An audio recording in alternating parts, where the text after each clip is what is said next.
सरफराज खान पर इरफान पठान और आकाश चोपड़ा ने ऐसी बात बोली है कि वो आपके भी सीधा दिल पर जाके लगेगी।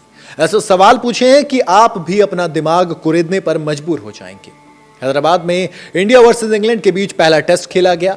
इंग्लैंड की पहली पारी 246 रन पर सिमट गई। जवाब में टीम इंडिया ने ताबड़तोड़ मतलब बेसबॉल के अंदाज में उसी को जवाब दिया गया है। यशवॉल ने जवाब दिया, ताबड़तोड़ बैटिंग हुई। लेकिन इस बैटिंग के बीच सारी जो चर्चाएं हैं वो सरफराज खान की तरफ चली गई। दरअसल सरफराज ने 2 टेस्ट मैच चल रहे थे, एक तो इधर वाला, दूसरा इंडिया वर्सेस इंग्लैंड लॉयंस का। वहां पर उन्होंने एक ताबड़तोड़ तगड़ी डैडी 100 बड़ी सेंचुरी जड़ दी। 150 मतलब 100 से ऊपर और 200 से नीचे जो सेंचुरी होती है वो जब 150 आप पार करते हो तो डैडी 100 हो जाता है। तो उन्होंने 150 का आंकड़ा पार कर लिया और इसी वजह से चर्चा शुरू हो गई। और इस चर्चा में कौन कूदा? इस चर्चा में कूदा टीम इंडिया का एक्स ऑलराउंडर, वो ऑलराउंडर जिसने पाकिस्तान को पहले 3 झटके दिए थे। हैट्रिक लेती तो पहली पारी में हैट्रिक लेने का अलग तो थोड़ा सा मजा होता है। यानी कि मैं बात कर रहा हूं इरफान पठान की। इरफान पठान ने एक ट्वीट किया जिसमें सरफराज के फर्स्ट क्लास स्टैट्स के साथ पठान ने लिखा, अगर ये आप हो और टेस्ट क्रिकेट के लिए आपको सिलेक्ट नहीं किया जा रहा हो, आप क्या सोचेंगे?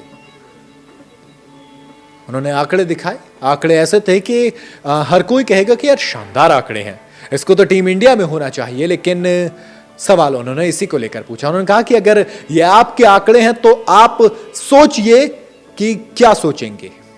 आप खुद जरा इमेजिन कीजिए, खुद को आप सरफराज की जगह रख कर देखिए। अब मैं आकाश चोपड़ा की बात भी बताता हूं। उन्होंने कहा कि अगर आप इसे इस तरह से देखेंगे तो फिर आप पूछेंगे कि क्या ये नंबर्स काफी हैं टेस्ट क्रिकेट के लिए। दरअसल ध्रुव जुरेल की बात कर रहे थे आकाश चोपड़ा। अगर वो काफी है, उन्होंने आगे कहा कि अगर ये आंकड़े काफी हैं तो सरफराज को और क्या करना होगा, सरफराज को आगे और क्या क्या करने की जरूरत है कि टीम इंडिया के सेलेक्टर्स उन्हें कंसीडर करें। ये तमाम तरह के सवाल किसने पूछे? ये तमाम तरह के सवाल पूछे आकाश चोपड़ा ने। उन्होंने तो ये भी पूछा कि क्या वाकई में ईशान किशन को इन आंकड़ों को देखने के बाद फर्स्ट क्लास क्रिकेट की तरफ रुख करना चाहिए, क्योंकि फर्स्ट क्लास क्रिकेट में अगर एक लड़का रन बना रहा है बावजूद इसके उसको टीम इंडिया में बुलावा नहीं दिया जा रहा, तो फिर डोमेस्टिक क्रिकेट का क्या मतलब? पठान की बात करता हूं तो पठान ने जो ट्वीट किया था इसके साथ उन्होंने फोटो लगाई जिसमें सरफराज के नाम 44 फर्स्ट क्लास मैचेस में 68 के एवरेज से 3751 रन थे। और फिर उन्होंने इंग्लैंड लॉयंस के खिलाफ एक बेहतरीन सेंचुरी भी जोड़ दी जो कि अहमदाबाद के नरेंद्र मोदी स्टेडियम में खेला जा रहा था।